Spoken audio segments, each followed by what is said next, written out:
Welcome back to the Compass live stream, the best and only live stream about proof of work mining. Glad to have you watching with us on this Wednesday afternoon. We have a stream today that's a little bit different than most of the other conversations we have, talking about Once a Bitcoin Miner, a book about Bitcoin, crypto, and mining with Ethan. Ethan, super glad to have you on the show. Before we get into yourself and the book and everything else, wanted to give our viewers a quick shout out and reminder to hit the like and subscribe button if you're watching or listening. It helps other miners find this content and also makes Will and I feel good about ourselves while we're hosting.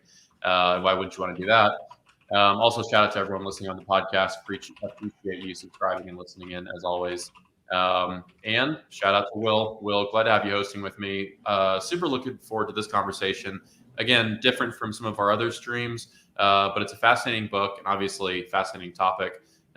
So glad to have you here hosting with me. Thanks for being here.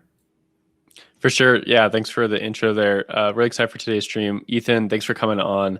Really excited to dig into this. I was really looking forward to your book when it came out. I'd actually never really come across any of your previous work, even though you've been in the journalism circles for years before I even got into crypto journalism. But it's just great to see more education, I think, in this space. And that's what a lot of these books do. There's been some amazing books written on cryptocurrency over the last few years, but there hasn't been anything from a Bitcoin mining specific angle.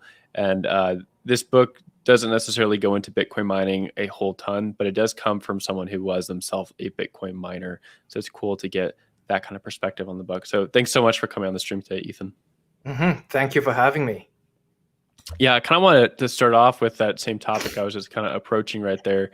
Your book is entitled Once a Bitcoin Miner, and it doesn't cover Bitcoin mining too much. It seems that you kind of couched all the conversation within yourself, kind of like an identity as a Bitcoin miner. You go from the beginning of the book, kind of like an introduction to Bitcoin and cryptocurrency from a journalistic perspective, and then you started trading, and then you got into mining slowly, and it kind of evolved, and the rest of the story pushes on from there. What is it about Bitcoin mining that made you kind of identify yourself with it and push that forward to be even the title of the book? Well, I ran a mine at one point, and that was how I got started in this world. But before that, I think most people, they start through trading, they start through investing. But after a while, I realized that trading just was not for me. I think it's very tiring. You have to pay attention all the time. And when I first started mining, I was basically cobbling machines myself, and not with Bitcoin, actually. I was cobbling GPUs to mine other coins. And I think working with my hands at the time, that gave me a sort of satisfaction that the trading never did. Yeah, totally. I think Zach can probably speak to a little bit how tiring the trading markets have been. It can be pretty hard to kind of keep your finger on the pulse of many of those things at once. And I think that I just want to kind of dig into that question a little bit more, because your book, it goes over many years. And that's something that I kind of liked about the book compared to other crypto books I've read. This one went from 2013 through almost 2020, 2021, which, of course, for Bitcoin's short history of only 13 years now, or maybe even just 10 years for some people, this covered a lot of territory, but you still kind of saw yourself as a Bitcoin miner. Is it just because that experience with Bitcoin mining was so palpable and so different, and that is kind of how you identify yourself? Or is it just a very simple way of kind of expressing the viewpoints for the book? Well, it's a little bit of both. I think my heaviest involvement in the space, at least at the time I wrote it, that was through mining. And also these book titles, they're not just decided by me. So agents, publishers, everyone workshops lots of titles, and everyone thought this was the best title. Totally. No, I think it's a very grabby headline personally. Once a Bitcoin miner kind of invokes a little feeling there. So yeah, just kind of taking a step back, because that was my initial question. I was just kind of curious after reading the book why that was the case for titling it that way. But just kind of dig into the motivations for writing this book from an author's perspective. Zach and I have both been journalists in the space and have a lot of publications out there in the past at different places. But a book is obviously a much bigger undertaking and has a lot more shelf life, so to speak.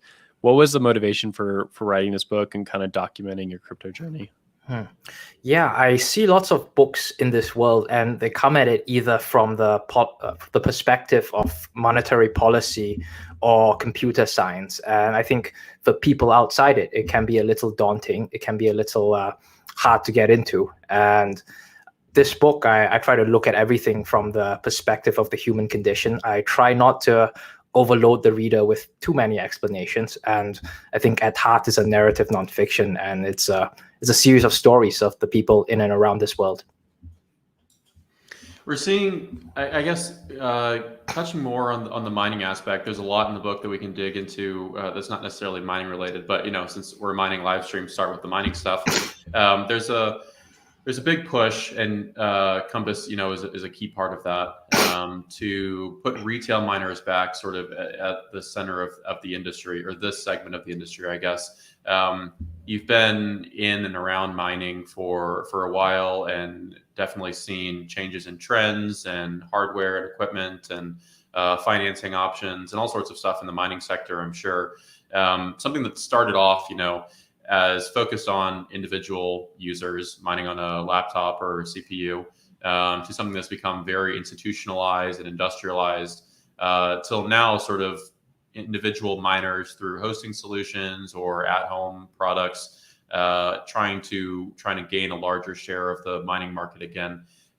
Any thoughts on that in general from you, seeing this sort of trend, or maybe even just a reversion back to a little bit more of how mining used to be? Like a retail individual focus activity compared to something that's now heavily industrialized and institutionalized? Yeah, I think it's still heavily institutionalized, and I may not agree with everything Ethereum does, but I think when it started out, it tried to make it ASIC resistant. I think there's something behind there, and I think China's banning Bitcoin, pushing all the miners out, that is actually a very good development, in that it's not so heavily centralized in China anymore. And ultimately, I would like to see more retail miners taking it up, but I think it's very hard. Yeah, definitely. For a second, I agree 100% there with you, and I think a lot of miners have given a lot of attention to China's, I guess, mining ban. And sorry, I'm trying to pull up a couple tweets here from you talking about this. Let me share my screen here with Damien. It's obviously one of the most pivotal events in mining over the past decade, I guess. China's always banned and taken different sorts of actions against mining. But this one tweet from you earlier in June basically says that the concentration of mining in China has always sort of been a bad thing for mining. Lots of miners agree with that. And lots of miners are now sort of celebrating the dispersion of hash rate around the world. Can you just elaborate a bit and speak to, your views on why, maybe why that happened now, if you have any unique insights into that, but more specifically, the benefits that sort of are reaped from this hash rate being spread around the world and sort of forcibly evicted from China? So I don't have any special insight into what the Chinese government's doing. And it's actually quite baffling to me, because a long time ago, I would be thinking that China would want to control Bitcoin. They would want more and more miners in the country. But I think ultimately maybe they see the Chinese central bank digital currency, and they see Bitcoin as a competitor to that, and they just want to eliminate all competition, which in my view is a bit of a wrong-headed thought, but here we are. And again, I think with everything concentrated in China, they can quite easily, just theoretically at least, control Bitcoin. And it may not be so easy in other parts of the world, but that is a country where the government always gets its. Yeah, for sure. Definitely have a lot of control, theoretical control over hash rate and ASIC manufacturing, and pools and self miners, all sorts of operations in China. One more tweet I want to pull up from you, though, is on the sort of tangentially related to the China issue, but talking about policy more generally. Policy can often be pretty fickle. And even though people are celebrating the dispersion of hash rate around the world to all these different jurisdictions, primarily North America, things can change. And if China showed us anything, they can change pretty quickly. Do you have any thoughts on, when or if there will be another like China event in some other jurisdiction around the world? We've seen, lots of hash rate come to Canada and the US, lots of miners going to Kazakhstan and parts of Latin America and Russia, all sorts of places. Just referencing this tweet here from you that policy may look attractive now, but policy by nature is also easy come, easy go. How do you think about the geopolitical landscape of mining right now, and when or if there may be another China event somewhere else? Well, I wouldn't put this as something that I see happening in the immediate future, but I think definitely something happening in the far future, which is the direction that Canada is going. It is the whole country as a whole. It's becoming greener, or at least more concerned about such things. And I think mining companies here, they may not be as popular in the future as they are now. And also, with respect to maybe the wider crypto space, I think El Salvador is overdue for something like that, because Nayib Bukele was able to, I think, quite easily usher in this new law. But what happens when he is gone? Yeah, it's definitely like an interesting perspective there on what happens with mining in El Salvador. And I think a lot of that story has yet to be played out, right? It's very small Bitcoin mining operation there. And I think they've successfully captured the limelight for the moment. One thing that you do talk about in the book, as we kind of pivot back to that discussion point, is Calgary in Alberta as a place for not only oil and gas, but also the cryptocurrency industry. And you kind of saw it during its like formative days, so to speak, where you went to all these Bitcoin meetups and you met some really sketchy people who were selling ICO tokens like iPro or Cloud tokens, stuff like that, things that are like long gone, long washed out of the market. But Bitcoin mining is still there, and it still definitely has a presence in Alberta. One company we talk with a lot is Upstream Data, and they run a lot of their stuff out of Alberta, which I'm just curious from your perspective, maybe you could kind of give our audience a history of Alberta, or maybe just Calgary itself, on Bitcoin mining from its formative days until now, maybe what you're seeing now. Yeah, I think to back up a little, I think Alberta is quite special in Canada. It has its own unique identity. It's not like the eastern provinces.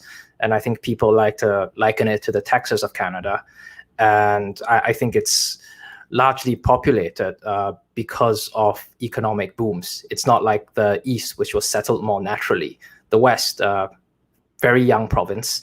And people went there in search of something back in the 80s in the oil boom, and before that, the cattle boom. And so I think the people there, perhaps they understand, what beats at the heart of Bitcoin and crypto, just maybe just a little bit better than the rest of the country. And there is a lot of synergy with, I hate to use that word synergy, but there is a lot of that with oil and gas and Bitcoin. And I think one of which, as I'm sure everyone knows, is that the gas a lot of the times is a byproduct of oil drilling, and you have to burn it. But mining, it's a very effective way to use that up. Yeah, there's been almost no end to the talk about I guess, to offer a synonym to synergy, maybe like the union or cooperation between oil and gas and mining companies over the past 12 or 18 months, I guess. In the U.S. specifically, and by the U.S., I guess I mean Texas and Wyoming for 90% of it. There's like dozens of these startups that are, building off-grid mining infrastructure units and approaching oil and gas companies. And we see the same in parts of Canada as well. I guess just following up there, I'm curious to know if you think, I don't know, this is a little bit overhyped or still significantly underhyped in terms of the potential between the Bitcoin mining industry and the oil and gas industry. Obviously, there's huge contrast between those two sectors. Bitcoin mining, very progressive, tech forward; oil and gas, very much a legacy industry, not known for their innovation. But they're coming together over this commonly shared opportunity here. What are your thoughts on this trend in general? Overhyped, underhyped, still massive amount of opportunity in the future, or what are your thoughts? I think there's definitely still a lot of massive opportunities in the future. And like you said, the oil industry, it's not that tech forward. And I think a lot in that industry, they may not realize that synergy. And I think there is a lot of potential for that. But also at the same time, it's not exactly a very popular idea, I think, with large parts of the country, focused on tackling climate change. So, will they face opposition from that side? That's another thing. Yeah, it's not only climate change either. It seems to be that there's kind of that history of scamminess in the industry, which your book brought up a lot. One conversation you had was with a team called Oleum, which was pairing natural gas and oil drilling with its own native token. It's like the Oleum token, which of course no one's heard of that, and it's probably not around today, or certainly not a top 100 coin. And the whole idea there was you pair these natural gas companies and these oil companies who were depressed at the time due to the boom and bust cycle of Alberta-based oil mining, and you pair it with a token that people can buy, and that would kind of serve to bring capital into the oil and gas market. And if you can get some insights into it, I don't know if it's still around. I'm assuming it hasn't, but it seems Bitcoin has been the winner there. Bitcoin's been the only practical cryptocurrency that's kind of worked with the natural gas and oil field. I'm wondering if you have any thoughts about how the natural gas crew and natural gas ecosystem is kind of thinking about Bitcoin mining, given its history with scam tokens like Oleum. Well, I wouldn't go so far to call it a scam. I think I don't think the founders had any malicious intent, and I think they thought it was a good idea and they wanted to make money, but ultimately it faded away. And yeah, I would think on a broader level, I think 90% of all the coins there, they are shit coins. And so, yeah, I think Bitcoin is definitely more of a sure bet. Is that legacy still kind of around in the natural gas field, or at least maybe just in the Calgary scene in general, that a lot of these tokens came and went and there's kind of a bad taste in people's mouths? See, I wouldn't put it that way for people outside crypto circles, because I recently read of this story, this guy talking to a friend, and the friend has from long ago one whole Bitcoin, and everyone got very excited until the friend said, yeah, the Bitcoin that I bought was Ethereum. And I think the wider world, they don't really see the distinctions here. I guess going back to the natural gas thing, one more piece I wanted to layer on top of that is the environmental aspect. And there's, limiting flaring obviously has very quantifiable benefits for the environment, but it also sort of plays into one of the most salient narratives around mining, or really Bitcoin in general, crypto in general, even spilling over into Ethereum in the NFT space, sort of the proof of works, environmental effects, carbon output. And lots of contention over that. I guess as you've observed mining for the better part or over a decade, and this sort of ESG environmental related narrative sort of coming to the fore over the past 12 to 18 months, stronger than ever. How do you see, I guess, are we winning this narrative? And how do you see this playing out over the next 2 to 3 years? Is it going to get worse before it gets better, or are we sort of over the hill and making good ground? I don't know, a lot to talk about there, but I'm curious to know your opinion. Well, I think it'll eventually get better, but I think you put it in quite a good way that it'll get worse before it gets better. And I remember this Angela Welch, this law professor in Texas. she tweeted, why I wonder how many Bitcoin miners there are sucking up all the electricity, and whereas I am asked to shut off my dryers, and someone responded, why is your dryer more important than my Bitcoin? And she said, yeah, fair question. And I think ultimately simply existing consumes a lot of electricity, and every activity that's practiced around the world uses a lot of electricity. But I think the world at large, and every activity practiced around the world, uses as much electricity as a country. But people criticize Bitcoin because they see value in all their other activities, but they do not see it in Bitcoin. And I think eventually, maybe people will see it. From a journalistic angle, I'm kind of interested to see what your thoughts are on. Was that a motivation for writing about cryptocurrency over the years? Because you still maintain a column in the Financial Post, correct? Yes. Yeah, I think perhaps because of the way this space is, because it started as Bitcoin started as a medium of transaction on the dark web. Its reputation is very shady, and it still is in some parts. And I think there's not a lot of objective information on it. Totally. So since we're a Bitcoin mining podcast and live stream, we got to talk about your Ethereum mine and your Bitcoin mine operation back in the day. I'm assuming you're not mining currently, but the way that you described it in the book was like pretty fantastic. You started off talking about how you wanted to mine and you found some really shady options online. Someone from Russia who was willing to give you some computers, and then you decided not to buy it because it was going to be sending money to somebody you didn't know. And then later you stumbled upon some old computers that you were able to turn into GPU mine, and you had an ASIC. Can you kind of give our audience like a recap of your Bitcoin mining story, how you got into Bitcoin mining, and then how that transformed into a full-fledged professional mine? Yeah, so it started with that guy from Russia, and I think he's from, I'm not sure if it's actually in Russia, but he says his mine is in Russia. And he says I need to give him all the money before he sends over the machines. But they were very cheap. Antminer S9s, and they were being sold for like $750 if I remember correctly, which was a very good deal at the time. It's probably worth a lot less than that now, but that was when the prices of mining machines, they were booming as well. And I didn't buy that, but one day I was going to work at Reuters. I lost my bicycle. I went back to look for it, and I found 8 computers that someone threw away. And I brought those 8 computers home. I had to rent a car to do that. But I ended up buying GPUs for the computers.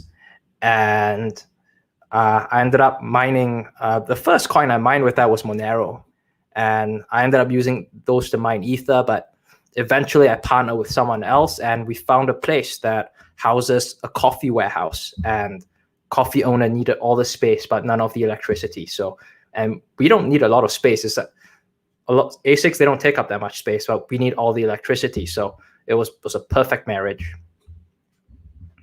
Are these the computers here that you turned into miners? Oh yeah, absolutely. That's awesome. That is so awesome to see that old hardware. So from there, you started scaling your operation in Calgary. Is that correct? Yeah. We got to I think we had several hundred ASICs at one point, and we were hosting other people's miners as well. Yeah, one kind of cool, I guess, I don't know, dichotomy or comparison. Again, that I brought up at the beginning of the show was like the trading versus the mining dynamic, and how much simpler it was to run a mining operation versus trading and buying the coins and moving into it that way, which obviously takes like a lot more emotional energy. But the big hurdle for mining, I think, is kind of the logistics and then also maintaining all that hardware. What was that like for you running a full Bitcoin mining operation while working a day job and doing other occupations? Yeah, it was very tiring. So we were 2 people. And when we started out, we had to do a lot of the things ourselves. And so we were building shelves ourselves, at least assembling them and hooking up all the computers. And to save money, at one point, we made our own Ethernet cables. But eventually we hired one person, and that significantly alleviated everything. But yeah, you're right. The logistics, that's definitely a huge burden. Are you, I guess, did we get an answer from you? You're not currently mining right now? Oh, no, I'm not. Okay. Are you jealous at all that you're not mining? I mean, we've seen massive difficulty drops, and obviously difficulty is creeping back up as more hash rate comes back online. But for a couple of months there, it was sort of the golden era of mining. Do you have any interest in getting back into mining at all, or are you fine sitting on the sidelines? Yes and no. So I did pay attention to the hash rates, and I saw that, But at the same time, I wouldn't say I'm completely on the sidelines, because I'm still significantly like personally invested in Bitcoin and crypto. So I'm still reaping the gains. Gotcha. Just no hardware online right now. But back to the trading, it's interesting to see. I mean, we've seen this firsthand with I guess I would say a moderately large portion of our customers. But anyway, a non-trivial number of them are active traders, stakers, investors, speculators across all different sectors in the crypto economy. An increasing number of them are getting into mining through us. Not home mining, but they'll buy or they'll rent hosting space, buy hardware, and then we'll maintain it for them. And we actually hosted a live stream with a handful of them a couple of months ago, just to talk about the reasoning for why they're doing this. And it basically came down to them wanting to diversify their portfolio. They're still active in the market, but they want something that is much easier passive income, I guess.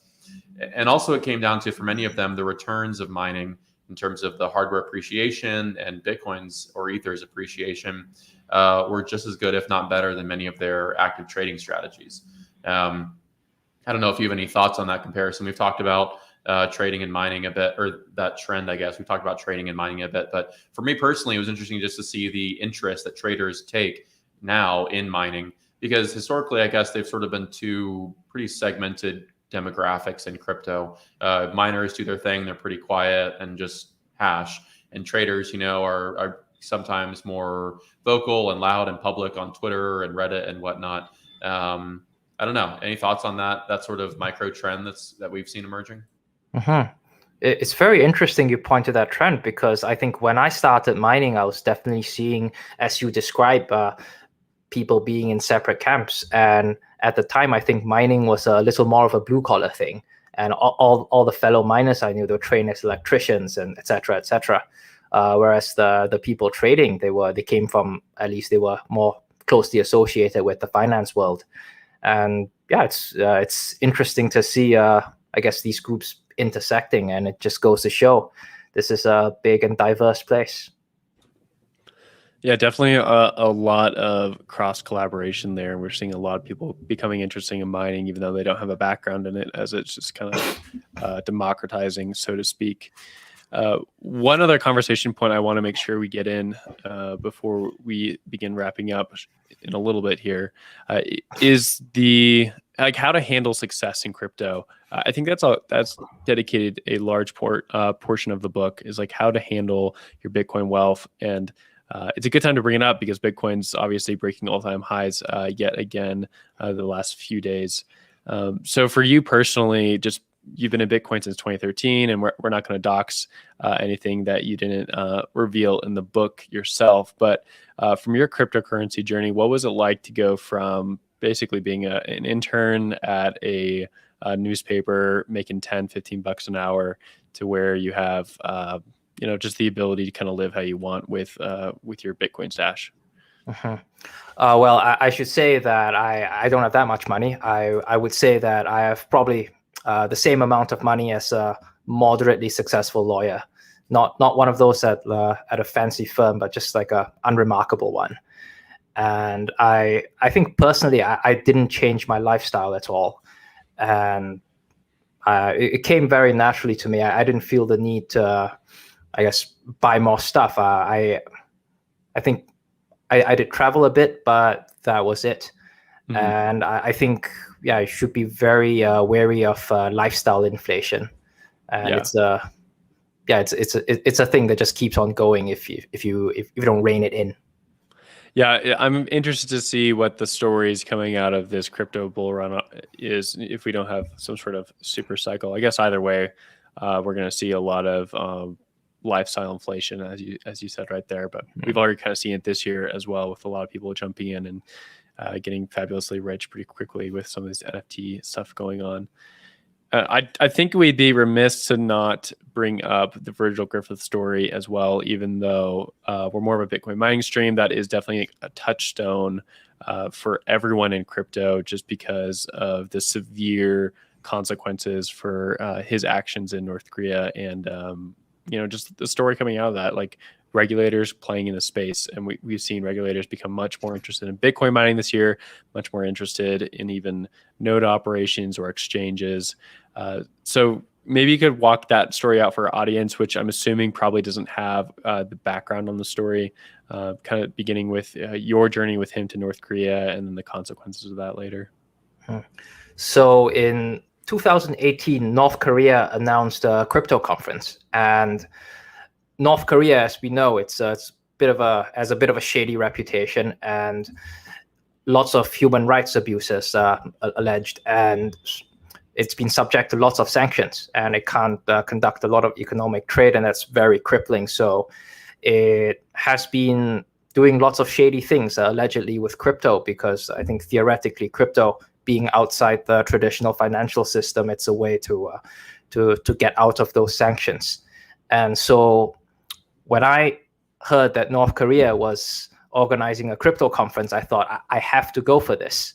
And I think Virgil thought the same. So Virgil Griffith, he's the head of special projects at the Ethereum Foundation, and we met. We first met in Beijing, and then 8 foreigners, we went to North Korea together. And he, unlike me, he was a speaker at the conference, so he gave a talk, and ultimately the U.S. arrested him for that. They say he was helping the North Koreans to try to break the sanctions by giving them the sacred fire of crypto and blockchain. And he pleaded guilty just about 2 months ago, a little under 2 months, 6.5 years, up to 6.5 years in prison as part of a plea deal. Yeah, that story is pretty wild. I remember when the story broke, because I was at CoinDesk at the time and had just kind of started covering the Ethereum beat and didn't know Virgil at all. He wasn't a contact. But I remember just speaking with some other developers, and they were pretty shocked at his arrest. And I think it was, like in the book, you kind of touched it with like Charlie Shrem and some other people like Ross Ulbricht who have been arrested over the years. And you said that this arrest and subsequent trial was kind of a turning point in your crypto journey, where everything beforehand was kind of not child's play, but definitely like in a different, like it was seen in a different lens. And then afterwards with the arrest and how serious of a consequence his actions had, that kind of changed how you perceived Bitcoin. Can you kind of go into that? What was like that emotional turn for you given his arrest? Yeah, that felt very serious. I think before that, and I think lots of people in the crypto space will share this sentiment. It was like a bit of a Wild West, and in the sense that we all were going on crazy adventures. It's like a TV show. Every day there's a new adventure, and the previous day doesn't matter. And yeah, it was I think the day after Thanksgiving in the US when I heard the news, and that was definitely a very jarring moment, especially because I don't think he intended to do anything wrong, and he may have broken the letter of the law, but what he said at the conference, it was no more than just simple publicly available information. You can find it on Wikipedia. And I definitely did not expect the trip to make the news in that way. It's I guess it's, as you know, sort of sobering as this particular incident is, it's just a continuation of a trend of regulators taking more and more forceful action against different actors in the like Bitcoin and cryptocurrency industry, whether it's banning all mining or prosecuting one individual for attending a conference, or legislating all sorts of infrastructural and energy use and environmental regulations and guidelines and all sorts of stuff. It's just the amount of regulation that's coming for our industry, I think, is significantly underestimated by most people involved in the industry. And we've been, pretty fortunate, despite some bumps and scrapes over the past decade plus, but definitely a lot more coming. I guess a couple wrap-up questions wanted to throw your way to sort of round out our conversation. I'm sure, especially after publishing the book and the columns and content you regularly write about Bitcoin and other crypto stuff, do you have any, like, what's your staple advice to people who are brand new and maybe they want to get into mining, most people just generally want to join an exchange and start dealing with assets. But if someone comes to you and is like, I really want to mine either through hosting or at home, do you have any like sage words of advice for them of what to consider, what to avoid, or maybe even stay out of it altogether? I don't know. What are your thoughts? Well, I would actually tell them not to try mining if they don't have Bitcoin first.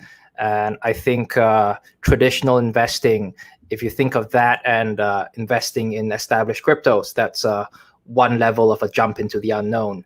And I think if you from investing in Bitcoin to mining Bitcoin, that's another level of a jump. And I think it's okay to make one jump, but I would say try not to make two jumps at a time, especially if you haven't tried traditional investing, you know nothing about the financial markets. Yeah, don't make three jumps at a time. That makes a lot of sense. I like that sort of tiering structure there. One thing, just for shits and giggles, I wanted to, if Damien can throw up my screen here, I was browsing your Twitter before we got on the stream, and I love that you somewhat regularly call out the horrific staple photos here we have from lots of journalists that Bitcoin mining just doesn't look like this anymore. And I don't know, it always annoys me when we see people sharing or journalists writing articles like this, and they have a GPU rig for an ASIC article, or I don't know, a picture of a clearly identifiable farm in a completely different geographical location. I don't know. Hopefully, at some point, we can end this scourge of horrible stock photos for mining journalism, but I don't know if that day is coming anytime soon. Well, you went quite deeply into my Twitter feed, eh? Just a bit, yeah. Gotta do your research before the streams, right? Gotta do the research. I would say it's probably not the journalist's fault. Someone else put that picture there, and people use file photos for like all sorts of unrelated stuff all the time. To be fair to them.